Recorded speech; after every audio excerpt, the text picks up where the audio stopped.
Hello friends, very good morning to all and welcome to the class. In this video we will learn our poem Dust of Snow, which is written by Robert Frost, a very little poem with a great message. So let's start the poem from the first stanza. The way a crow shook down on me the dust of snow from a hemlock tree. So यहाँ पर सबसे पहले जो बात की है, सबसे पहली जो लाइन है द वे अ क्रो यानी कि कौवे की बात की है, जिसको ज़्यादातर लोग अपशकुन से देखते हैं। उसका एक तो कलर ब्लैक है, तो सैडनेस वाली फीलिंग, ये सारी चीज़ें क्रो को देख के, तो फर्स्ट स्टांजा में हमारा जो पोएट ने जो कुछ भी लिखा है उसका मूड यहाँ पर सैडनेस वाला है। So the crow is a sign of sadness, या फिर बोल सकते हैं हम डार्कनेस। तो ऐसी चीज़ों के साथ उसका नाम ज़्यादातर जोड़ा जाता है।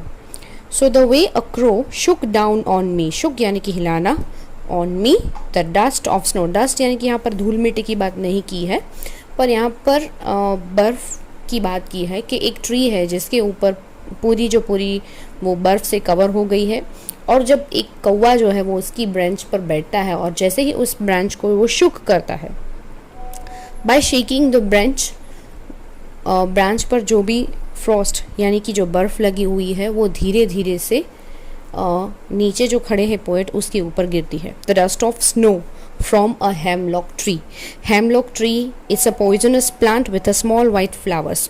आपने क्रिसमस ट्रीज देखे होंगे, it is same like that, but उसकी जो पत्तियाँ होती हैं वो थोड़ी सी डिफरेंट होती है। It is little bit smoother than the Christmas tree, तो थोड़ा सा अलग है, but it is poisonous tree. तो अगेन यहाँ पर हम देखेंगे कि हेमलॉक ट्री और क्रो, इन दोनों को सैडनेस, डार्कनेस, अपशकुन, इन ऐसी या फिर गलत नज़रिए से देखा जाता है। तो यहाँ पर फर्स्ट स्टांजा में पोएट का मूड भी कुछ ऐसा है कि जैसे ही हेमलॉक ट्री के नीचे वो खड़े हैं और अचानक से एक क्रो आता है और उसकी ब्रांच को शुक करता है, जैसे ही उसका शेक करना और उस बर्फ़ का उसके ऊपर गिरना, सडनली पोएट का मूड यहाँ पर चेंज हो जाता है। That we can see in the second stanza.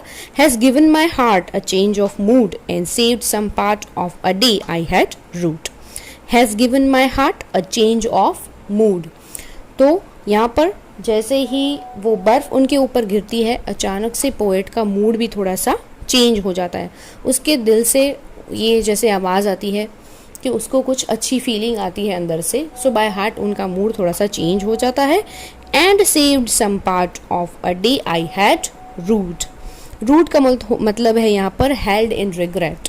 तो यहाँ पर उन्होंने अपने पूरे दिन में, जैसे कि उनको लग रहा था कि अब पूरे का पूरा दिन ऐसा सैडनेस के पीछे ही बीतेगा, तो एक दिन उन्होंने अपनी लाइफ का ऐसे सैडनेस के पीछे बर्बाद कर दिया, पर उसकी जगह एक क्रो ने आकर एक छोटी सी मूवमेंट की वजह से उसका अब मूड यहाँ पर चेंज हो गया है।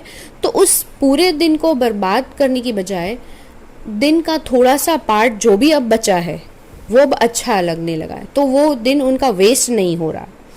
So here a very little poem through this two stanza, just such a very little poem, it's छोटी सी पोएम के थ्रू रॉबर्ट फ्रॉस्ट ने बहुत ही अच्छा मैसेज यहाँ पर लिखा है कि सैडनेस ज़िंदगी में आती है, पर कुछ ना कुछ चीज़ आपके साथ ऐसी हो जाती है जब आपको ये जो आपको फील कराती है ये, कि जिसको हम सैडनेस या ख़राब नज़र से देखते हैं या उसे बैड समझते हैं, तो वो कभी कभी वो चीज़ें भी हमारे लिए अच्छी बन जाती है। सो यहाँ पर क्रो है, हेमलॉक ट्री का जो एग्जाम्पल दिया है, तो ज़्यादातर लोग उसको डार्कनेस के साथ, सैडनेस के साथ जोड़ते हैं, पर यहाँ पर उनकी ही वजह से आज पोएट का जो मूड है वो चेंज हो गया और उनको अब अच्छा लगने लगा है। तो ये बुरी चीज़ें भी कभी कभी हमारे लिए अच्छी साबित हो सकती है। So here we are and our poem.